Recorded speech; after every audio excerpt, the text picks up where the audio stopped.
주제로 넘어가겠습니다. 다음 주제는 오영훈 지사 기소, 행정시장 투기 논란입니다. 이 부분 역시 준비된 영상부터 보고 오시겠습니다. 검찰이 오영훈 제주도지사를 전격 기소했습니다. 오영훈 지사의 혐의는 공직선거법과 정치자금법 위반. 검찰은 오영훈 지사가 후보 시절이던 지난 5월 선거사무소에서 개최한 상장기업 협약식을 문제 삼았습니다. 선거운동을 위한 공약을 홍보하기 위해 사단법인 대표가 업체들을 동원하고 행사비용 550만 원을 사단법인이 부담하도록 해 정치자금을 불법으로 수수했다는 겁니다. 검찰은 또 이들이 당내 경선 과정에서 오 지사의 지지선언관리팀을 기획 운영하며 각종 단체의 지지선언을 유도한 것으로 보고 공직선거법 위반 혐의를 적용했습니다. 검찰의 기소에 오영훈 지사는 긴급 기자회견을 열어 반박했습니다.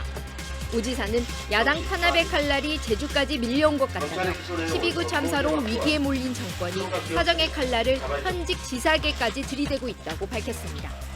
이태원 참사로 무너지기 직전인 정권이 검찰을 사조직으로 만들고 서슬푸른 사정의 칼날을 휘두르고 있습니다. 저는 죄가 없습니다. 강병삼, 이중 두 행정시장 후보자에 제기된 농지법 위반과 부동산 투기 의혹 논란에 대해 오영훈 지사는 정면 돌파를 선택했습니다. 오 지사는 제기된 농지법 위반 소지는 사법기관이 판단할 일이며 이번을 계기로 인사검증 체계를 강화하겠다고 말했습니다. 인사청문회가 그 형식적인 절차로 이렇게 끝나지 않기 위해서는 그 인사청문 대상의 행정시장이라든지 전무부지사까지 인사청문 동의 대상으로 확대할 필요가 있다고 보고 있습니다. 선거 때부터 제왕적 도지사에서 벗어나겠다고 밝힌 오영훈 지사가 어떤 답을 내놓을지 주목됩니다.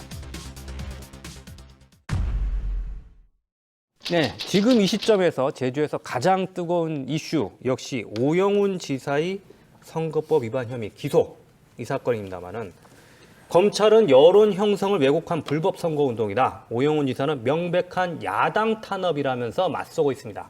내부는 어떻게 생각하시는지 이야기 들어보겠습니다. 이건 제가 먼저 할까요? 네. 뭐 답변은 어느 정도 예상이 됩니다만은 어떻게 보십니까? 무너지기 직전인 정권이라고 도지사께서 얘기하면 그건 이미 행정의 수장 역할을 포기했다라는 그런 생각이 들어요. 도지사가 그러면 선거법과 관련된 자기 입장을 얘기할 수는 있는데 그렇게 너무 정치적인 용어를 쓰기 시작하면 이거는 글쎄 전 평가가 그렇게 긍정적. 윤석열 정부를 비판한 아까 그 거죠? 예. 자료 영상에도 그렇게 나왔잖아요. 그리고 명백한 야당 탄압이다 뭐 그렇게 주장하는 거에 대해서 과연 도민들이 공감할 수 있는 분들이 얼마나 있을까요? 왜냐하면 이 문제는 선관위에서 직접 그 고발을 한 거거든요. 검찰에다가. 그러니까 뭐 검찰이 뭐 경찰을 이렇게 해가지고 검경이 해서 막 탄압하려고 사건을 만들고 찾아낸 게 아니고 공정한 그 선거 행위에 대해서 지도 감독하는 그 국가 공식 기관인 선관위에서 그걸 발견하고 이게 문제가 되니까 검찰에 이제 고발을 한 건데 이런 거를 갖고 야당 탄압이라고 주장하는 것은 전 옳지 않다 이렇게 생각이 들고요. 그래서 오영훈 지사도 어떤 언론에다 대고 그 항변을 하고 뭐 자기는 무죄다 이렇게 얘기하고 이런 거는 전 바람직하지 않다고 해요. 오히려 법정에 가서 정확한 법리 싸움과 증거 채택과 이런 과정에서 명백하게 무죄가 될 수밖에 없는 그런 노력을 하는 게 바람직하고 지금은 사실 기자가 물어도요. 선거법에 대해서는 코멘트를 하시면 안 돼요. 제가 만약에 옆에 도지사 참모라면 지사는 도정에 전념해야 돼요. 도정에. 자기 정치적인 입지와 관련된 거하고 특별 기자회견하고 뭐 하고 검찰에서 법원에서 그런 얘기를 나오면 그 법정에 가서 얘기하겠다. 이렇게 하는 것이 도지사의 자세지. 검찰에서 당장 이제 내일 모레 기사할 거 알려지니까 먼저 보도자료 내고 또 기소하니까 또 반발 기자회견하고 도지사가 이렇게 하시면 안 되죠. 도정 책임자가 도정의 모든 걸 시간과 역량을 쏟아도 모자란데. 네, 어떻게 생각하십니까?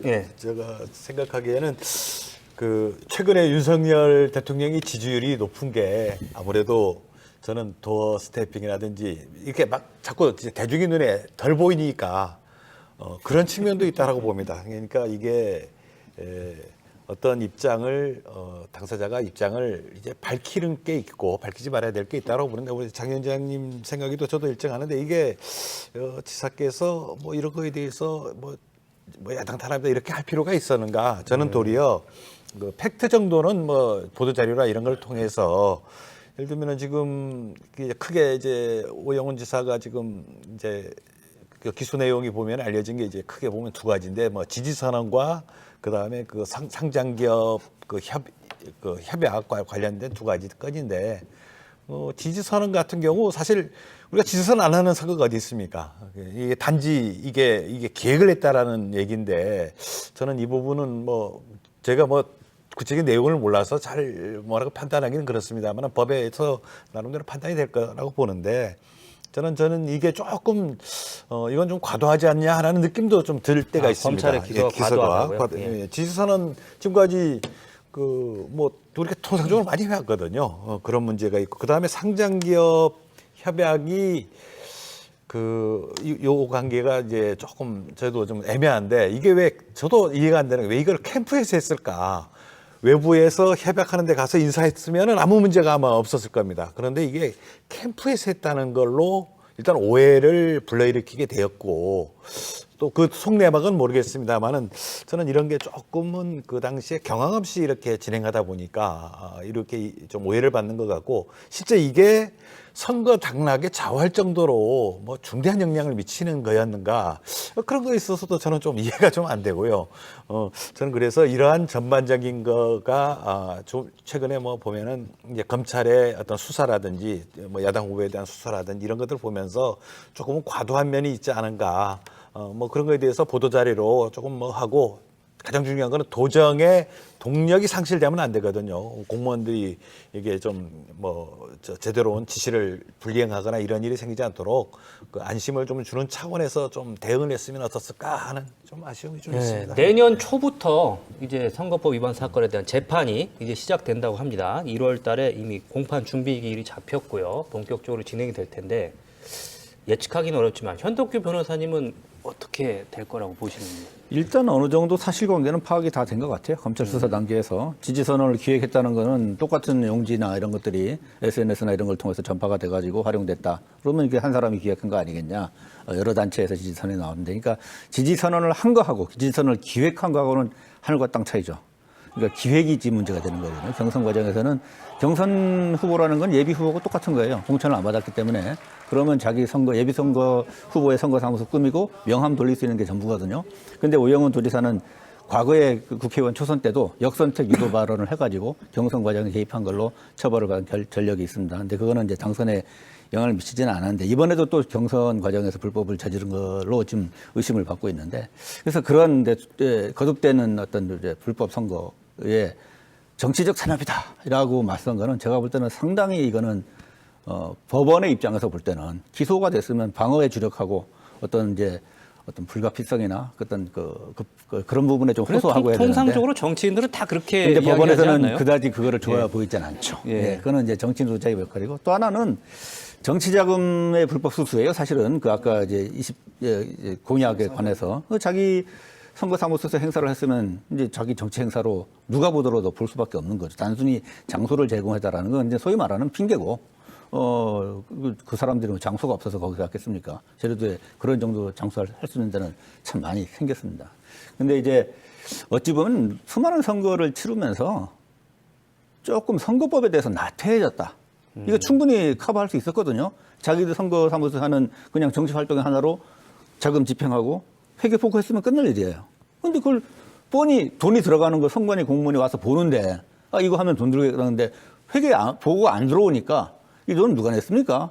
단체가 냈습니다 하니까 그럼 불법 정치 자금 수수네요. 바로 고발 들어갈 수밖에 없는 거예요. 그리고 그 과정에서 사실은 경선 과정 지지 선언도 제가 듣기로는 그 휴대폰이나 이런 이제 기기들을 압수수색하면서 내용에서 나왔다는 거거든요. 그러니까 이거는 참 어찌 보면 캠프가 오랫동안 이제 다승을 하다 보니까 선거법에 대해서 상당히 좀 이렇게 나태해졌다.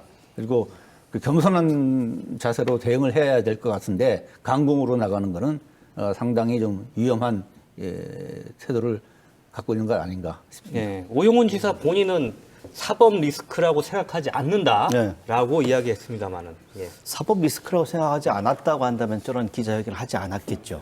근데 지금 저는 왜 이런 기자회견을 했을까? 그러니까 아니면 야당 탄압이라 주장할 수도 있고 그렇게 느낄 수도 있고 그런데 뭐 자세한 거는 뭐 법리적 판단을 해봐야 되는 거 공방이 있어야 되는 거지 않습니까? 근데 왜 저렇게 기자회견을 하고 저렇게 소멸하면 과하게 나갔을까라는 생각을 좀 해봐요. 그러면 오영훈 지사가 본인에 대한 공격이 들어오는 것에 대해서 대단히 못 견뎌하는 스타일인가라는 생각을 좀 해봤거든요. 근데 그 워딩도 되게 세지고요. 야당 탄압을 충분히 할 수 있습니다. 근데 그게 워딩이 너무 세요. 그래서 그리고 그 이전부터 이제 도청 이 간부 공무원들한테 동의하지 말아라 뭔가 중대 발표가 있을 것이다 뭐 언론사 기자들도 거의 다 알고 있었거든요. 그래서 도대체 무슨 중대 발표를 하려고 그래서 중대 발표가 아니라 기소가 되면 동의하지 마시라 뭐 이러한 다양한 방법으로 공직사회의 동요를 좀 가라앉힐 수 있는 여러 가지 방법들이 있었을 텐데 그래서 제가 드는 생각이 정모라인들이 조금 잘못된 판단을 하지 않았을까. 도지사가 행여 그렇게 하겠다 하더라도 정모 라인 쪽에서 지금은 아닙니다라고 좀 솔직하게 좀 조언을 할 수 있는 그룹들이 주변에 좀 없는 게 아닌가? 저는 변호사로서 당장 그런 이슈에 대면했을 때 변호사하고 상담과 그 조언을 받지 않은 것 같아요. 예. 그러니까 그 주변에 그런 그룹들이 없는 것 같아요. 그러니까 어떤 말하면 도지사의 신기를 살피는 정무라인들만 있는 것이지 이렇게 진짜 정무적 판단을 하는 정무라인들이 없는 것 같아요. 예, 이번에는 오영훈 지사 못지않게 지금 난감한 위치에 있는 분이 두 분 있습니다. 제주시장과 서귀포시장이 모두 농지법 위반 혐의로 경찰 수사가 끝나서 검찰에 송치됐어요.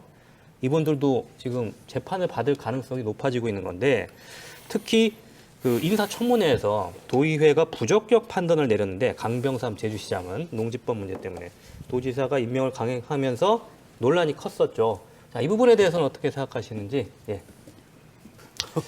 예, 뭐 그 사실 인사청문회에서 그 부분이 많이 부각이 됐는데 도지사가 임명을 감행을 하면서 이제 좀 다시 이제 묻혔다가 결국은 범법은 범법이니까 수사 과정을 통해서 이제 진행이 될 것 같은데요. 검찰의 법리 검토를 거쳐서 만일에 기소가 된다 그러면 사실은 행정시장으로서는 상당히 불명예스럽고 그 낯을 세우기가 어려운 제목이죠. 농지법 위반 이런 것들은 전형적인 행정법규고 그리고 이제 어떤 대원칙에 있어서 경자 유전에 그리고 우리나라 건국 그러니까 해방 이후에 정부가 수립되면서부터 만들어진 대원칙에 정면으로 어쩌면 이제 일종의 이제 변호사로서 갖고 있는 어떤 법률적인 지식, 어떤 그 메커니즘, 기구의 운영 이런 거를 활용해서 재산 증식 수단으로 했다는 건데 도덕적으로도 상당히 이제 떳떳하지 못한 그런 상황이거든요. 그래서 정말 기소가 되고 유죄가 된다 그러면 뭐 앞으로 뭐 임기가 뭐 무한한 건 아니겠습니다만은 정말 행정시장으로서의 업무를 수행하는 수가 있을까? 그건 자진 사퇴해야 되는 게 뭐 미리 나가는 것 같습니다만은 유죄가 판단이 된다면 그런 정도의 사안이 아닌가 저는 생각합니다. 그 연이어서 말씀을 드리면요, 이게 제가 이 명쾌한 주에서 나와서도 그 얘기를 했었는데 이게 오영훈 지사가 이제 자기 주변의 사람들로만 이게 인사를 하다 보니까 오영훈 도지사 개인의 어떤 권력 독점 인사였다, 난 그렇게 그때 평가를 했는데 그러면서도 강병선 시장하고 이종우 시장이 이제 농지법인데요. 예, 저는 법률적인 거는 솔직히 그건 나중에 이제 뭐 검찰이나 이쪽에서 판단하겠지만 강병선 시장은 누가 보더라도 그건 부동산 투기를 대규모로 기획적으로 한 거예요. 그런 분은 공직자가 하면 안 돼요. 근데 어떤 분은 그렇게 해도 봐주고 어떤 분은 안 된다고 하고 그러면 안 된다. 예전에 원희룡 도정 때도 그런 인사가 있었잖아요. 저도 그때도 그랬어요. 부동산 투기를 대규모로 한 분은 도민들한테 정책을 설득하고 할 수 있는 도덕적 명분을 다 상실한 분이에요. 그럼 공직을 하시면 안 돼요. 그냥 부동산 재벌로 사시면 되는 거예요. 우리 저 이종우 시장 같은 경우는 보니까 그 자기 그 본인의 이제 재산을 딸한테 이렇게 뭐 이렇게 증여랄까요? 그런 과정에서 생긴 문제라서 약간 좀 경우가 다르긴 한데 전 부동산을 대규모로 투자해서 혹은 투기해서 부를 증식하고 그것도 편법으로 하고 하는 이런 부분들은 정말 제주 사회에서 공직을 맡는 건 안 된다는 어떤 룰이 만들어져야 된다고 봐요. 그래서 이게 뭐 사법적인 그 부분들은 뭐 제가 언급하는 것보다는 아까 현 변호사님 얘기했던 그런 부분들을 좀 참고하면 되지 않겠나 생각합니다. 예. 전 되게 아쉬워요. 그러니까 왜냐하면 아까도 얘기했지만 왜 그동안 원희룡 도정에서 우리가 인사에 대한 여러 가지 그 비판했던 게 왜 인재풀이 좁냐, 왜 자기의 측근들만 그리고 자기가 친분이 있는 사람들만 인사를 하느냐라는 비판들을 많이 했거든요. 그래서 오영훈 도정이 출범하고 나서 좀 이게 바뀌어질 줄 알았어요. 그래서 외연을 확장하고 아까 말씀드렸지만 굉장히 학생운동도 했기 때문에 시민사회 진영하고도 이제 협치할 수 있는 파트너로 충분히 가능하거든요. 근데 이제 결국은 변호사 그리고 오랫동안 정치적인 활동을 했던 정치인을 행정시장으로 임명하는 걸 보면서 아, 왜 주변에 이렇게 사람이 없느냐. 그리고 왜 빚이 많은가? 그래서 이런 식의 정치적인 행위가 결국은 앞으로의 도정의 방향성을 제시해 주는 굉장히 중요한 상징적인 행위가 될 텐데 저는 잘못했다. 그리고 분명히 도지사가 그 부분에 대해서는 책임을 지겠다고 본인 스스로 얘기했거든요. 근데 말로는 책임을 지겠다고 해놓고 지금 책임을 진 게 없어요. 어떤 책임을 지겠다, 어디까지 책임을 지겠다라고 하는 구체적인 행위를 보여준 게 없어서 저는 이건 이 부분에 대해서는 오영훈 지사가 명백하게, 명확하게 잘못한 일이다라고 생각합니다. 예. 뭐 요즘 저 농업경영체 등록 요즘 뭐 갱신 기간이거든요. 요즘 아주 좀 까다로워졌다고 이제 아무래도 이제 시장이나 이 두 분이 이제 농지법이 있다 보니까 시민들도 그 농업경영체 등록하기가 지금 갱신하거나 이런 과정들이 이제 좀 철저해져서 좀 그런 그 좀 뭡니까 불매 목소리들도 좀 시민 목소리들이 좀 들리더라고요. 저는 또 이번에 그 세 분이 참 공교롭게도 지금 법과 지금 걸어져 있는 분이 그 세 분인데 이 또 세 분이 그 인사에 대해서 가장 말이 많았던 분들이었고 좀 아쉽습니다.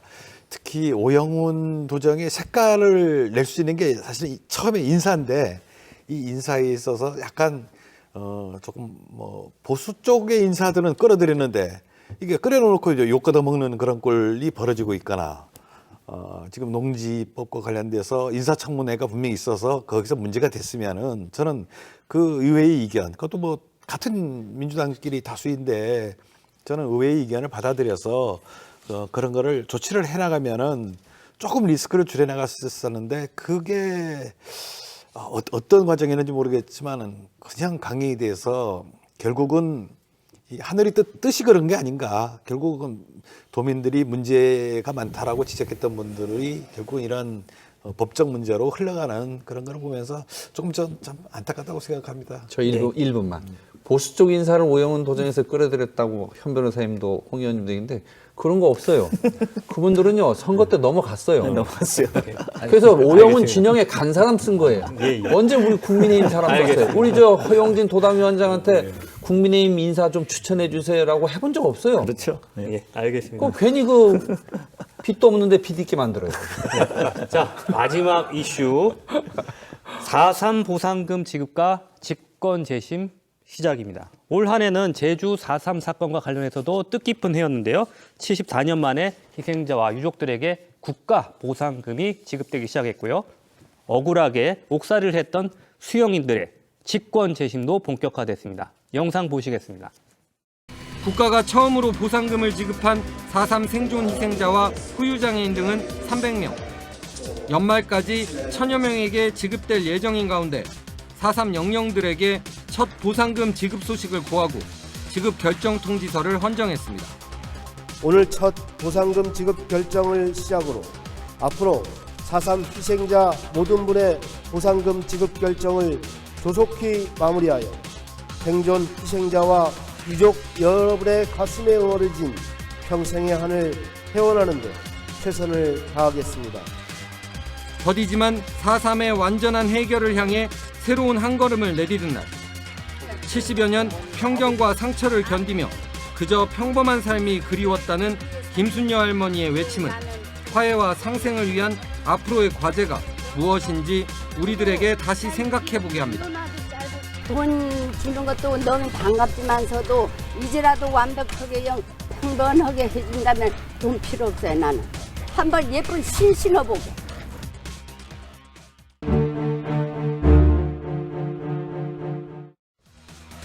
정당한 재판을 다시 받기까지 70년이 넘게 걸린 4.3 수령인 재심.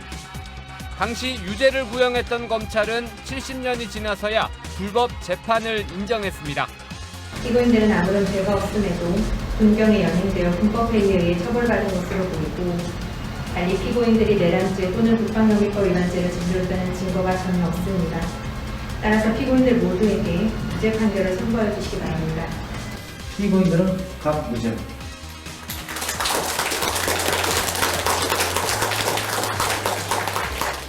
법정에서 선고뿐만 아니라 희생자와 유가족들의 한 맺힌 증언이 쏟아지며 재심 재판은 4.3의 새로운 역사를 만들고 있습니다.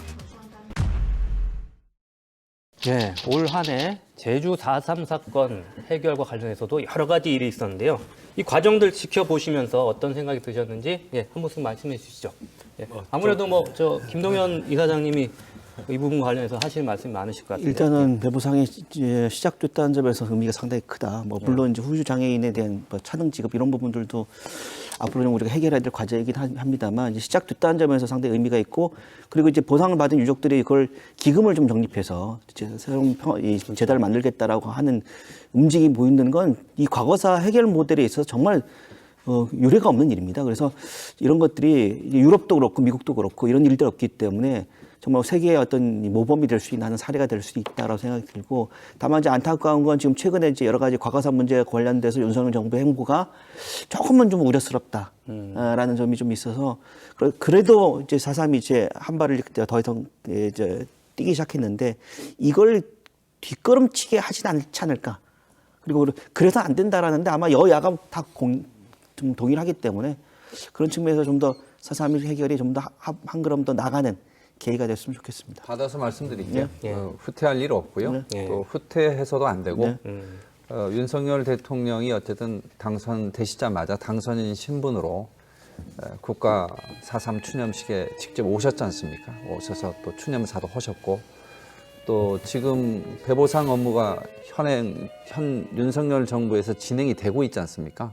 이러면 그런 걸 막는 것도 아니고, 어쩌면 정상적인 업무들이 잘 되고 있고, 아까 좀 더 여야가 이념과 진영을 떠나서 어쨌든 이건 진보의 보수의 문제가 아니잖아요. 4.3의 희생에 대한 문제는. 그러니까 결론적으로는 그 차등 지급의 문제, 전 문제 있다고 보거든요. 이 희생자하고 또 생존 희생자하고 이게 차별한다는 거는 그동안 우리가 받았던 고통에 이렇게 염두에서 생각을 하면 그건 차등을 한 건 굉장히 잘못됐다. 두 번째는 희생자 외에 유족을 배제한 것이 이건 가장 큰 문제예요. 예를 들면 유족을 배제한 건 연좌제에 따른 피해를 받으신 많은 도민들이 계신데, 그런 피해분들에 대해서 직접적인 국가 보상이 전혀 없다고 하는, 이거는 문제가 있기 때문에 반드시 법 개정을 해서 유족도 그에 맞는 대법원 판결 기준에 비추어서 그 합당한 피해 보상 받아야 되고요. 차등 지급 전 폐지해야 된다고 생각합니다. 그리고 향후에 그 4.3 문제에 있어서 좀 더 우리가 객관적으로 들어가야 될 문제는, 지금 직권 재심 재판 같은 걸 보면 증거 채택이나 이런 과정들에서 굉장히 애를 먹고 있거든요. 그게 왜 그러냐 하면 2003년에 4.3 사건 진상조사 보고서에 있는 내용만으로는, 혹은 또 도의회에 제출된 피해 신고 내용만으로는 증거 채택하는데 여러 가지 애로가 있다는 거 아닙니까? 그것은 사실조사 보고서가 현재 우리 4.3 관련해서는 없기 때문이에요. 그것은 4.3 평화재단에서 발간되는 그런 차원의 보고서가 아니라 우리가 과거사위원회 수준의 그런 국가적인 독립기구에서 4.3 사건에 대한 세부 사건에 대한 사실조사 보고서 6하 원칙에 의해서 언제 어디서 어떻게 이거 탁 나오면 그건 법원에서 그냥 증거 채택을 하거든요. 그러면 직권재심 같은 경우에도 굉장히 신속하게 이루어질 수 있고요. 또 이번에 군사재판 수용인에 관련된 혹은 일반 재판에 관련된 희생자 이외에도 많은 그 희생자들이, 그 유족들이 재판을 청구해서 손배상 소송을 할 수 있기 때문에 사실조사 보고서를 국가 차원에서 이루어질 수 있도록 하는 과제가 전 진행돼야 된다 하는 그런 말씀 드리겠습니다. 좀 짧게 말씀드리면은 어쨌거나 70여 년 만에 이제 우리가 지금 보상까지 받은 국가로부터 이제 인정받는 그 절차를 지금 진행되고 있는데, 그 과정에서 상당히 어려웠습니다. 어려웠는데 우리 또 지역 정치권들이 여야를 떠나서 했고, 특히 저는 우리 오영훈 지사도 뭐 사특별 과정에서 역할을 많이 했습니다만은 우리 이쪽 야당에서 제기하는 문제점 제기하면 반대를 위한 반대로 받아들이는데 도리어 보수 진영 내에서 했던 역할, 저는 그거에 상당히 컸다라고 봅니다. 지금도 뭐 과거사 문제라든지 여러 가지 문제점들이 좀 우려되는 부분들이 있는데 그런 거에 있어서 저희 야권에서 지적하는 것보다는 우리 제주 지역 내의 보수 진영에서 역할을 해나가면은 우리 온 도민이 하나로 똘똘 뭉쳐서 이러한 어떤 문제점들 풀어나갈 수 있는 그런 거가 되지 않을까 중요하게 생각되고요. 앞으로 뭐 이러저런 문제들이 분명히 생길 겁니다. 생기지만 좀 서로가 지혜를 모아서 도민이 이익, 우리 4.3 희생자의 어떤 그 해원을 위해서 좀 같이 힘을 합쳐서 풀어나갔으면 좋겠습니다. 예, 저도 끝으로 한 말씀드리면 결국 지금 이루어지고 있는 것이 4.3 특별법의 개정을 통한 제도화를 통해서 이루어지고 있는 거거든요. 배보상도 그렇고 직권재심도 그렇고 추가 진상조사도 그렇고. 근데 그 특별법의 개정 과정에서 여야가 같이 추진을 했다. 처음에는 이제 서로 다른 안이 나왔지만 어쨌든 이제 통합돼서 같이 됐다는 것이고요. 그리고 과거 지난 정부에서 시작된 일이고 이번 정부에서도 계속되고 있다는 거. 저는 사실은 이제 4.3 중앙위원으로서 그 배보상의 처음 회의가 시작됐을 때 정말 대한민국이 인류의 어떤 그 문명 국가라는 거를 제도적으로 보여주고 있구나. 그리고 아까 우리 김 이사장님께서 말씀하신 것처럼 유족들이 그 받은 보상금을 다시 또 일부를 출연해서 기금을 만들어서 어떤 평화의 목적으로, 국제 인류 평화의 목적으로 사용할 움직임이 있다는 거. 정말 세계 인류의 귀감이 되는 역사를 우리 제주가 만들어가는 현장에 있다고 생각되고요. 한 가지 조금 이제 추진해야 될 것이 그 수용자들, 생존 수용자들 같은 경우는 직권재심을 통해서 명예회복이 되고 있지만 행방불명 수용인들은 사실은 다른 희생자들은 4.3의 그 광풍 속에서 직접적 물리적으로 희생을 되셨는데 그 6.25 전쟁 와중에 그 행방불명 수용자들은 사실상 어찌 보면 국가에 의해서 직접 지시한 건 아니지만 누군가에서 제도적인 살인을 당한 거거든요. 그래서 그 참살의 현장에 정말 유적 같은 걸 만들어서 다시는 그런 아픈 역사가 반복되지 않도록 기억하는 그런 이제 사업을 해야 되지 않을까 하는 생각을 좀 말씀드립니다. 예, 마지막으로 네 분께 여쭤보겠습니다. 2023년 제주에는 어떤 한 해가 됐으면 하는지 새 소망이 있다면 한 분씩 짧게 말씀해 주시죠. 예, 어떤 한 해가 됐으면 좋겠는지. 예. 뭐 좀 전에 그 제주 도정이 빛나는 제주 다 함께 미래로가 좀 추상적이라고 그러셨는데 저는 그 전에 했던 도민이 주인 되는 정부, 그 다음에 사람과 자연이 행복한 제주, 이렇게 좀 구체적으로 그 캐치프레이즈가 제시가 되고 우리 도민들의 어떤 힘과 지혜를 모아나갔으면 하는 그런 생각입니다. 예, 어떤 박사님 먼저 하세요. 네. 정치가 도민의 삶을 발목 잡지 않는 그런 한 해가 됐으면 좋겠습니다. 그래서 도민들의 삶이 행복하고 그 행복 속에서 정치인들의 목소리가 잘 들리지 않아도 내 삶이 굉장히 행복해지는 그런 내년이 좀 됐으면 좋겠고 그런 속에서 많은 분들이 행복하게 살았으면 좋겠다라는 생각이 듭니다. 예, 저는 뭐 정치적인보다도 사실 이제 코로나가 어느 정도 이제 잠잠해지면서 경기가 다시 회복될 걸 기대했는데 지금 전 세계적인 경기 불황의 어떤 소용돌이 속에 빠져들고 있어서 이럴 때일수록 각자 우리 전부제 건강을 지키시고 가족 간의 유대를 토대로 어려움을 헤쳐나가는 한 해가 되기를 기대하겠습니다.